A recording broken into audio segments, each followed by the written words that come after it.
Hi friends. ஒரு time வந்து பிடிக்காத ஃபுட்டுன்னு சொன்னால் எனக்கு வந்து அது உப்புமா தான். உப்புமா வந்து சாப்பிட மாட்டேன். இப்போ ஆனால் வந்து என்னென்னா தம்பிக்கு பிடிக்குன்றதுனால வீக்லி ஒன்ஸ் எப்படி இந்த உப்புமா செஞ்சுருவோம். இன்றைக்கி வந்து கோதுமை ரவை உப்புமா தான் செஞ்சிருந்தேன். அதுக்கு சைடிஷாக வந்து தேங்காய் சட்னி வச்சுருந்தேன். ஆனால் இந்த உப்புமாவுக்கு வந்து எனக்கு ரேஷியோ வந்து தண்ணி ரேஷியோ தெரியாது. பட் ஆனால் வந்து ஒரு குத்து மதிப்பு ஓரளவு தண்ணி வச்சு அது வந்து அதுக்கேற்ற மாதிரி ரவை சேர்த்து நல்லா பொல தான் இருக்கும் ஆறுனதுக்கப்புறம். நெக்ஸ்ட் அப்படியேவும் சாப்பிட்டு முடிச்சுட்டு லஞ்சும் ரெடி பண்ணிட்டேன்.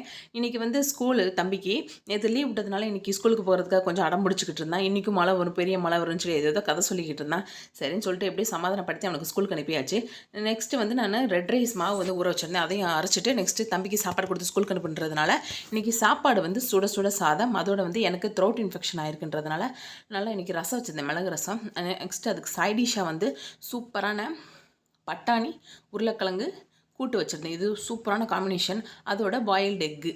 இன்றைக்கி லஞ்சை முடிச்சாச்சு. உங்களுக்கு எங்களோட வீடியோ பிடிச்சதை மறக்காமல் லைக் பண்ணுங்கள், ஷேர் பண்ணுங்கள், சப்ஸ்கிரைப் பண்ணுங்கள். Thank you for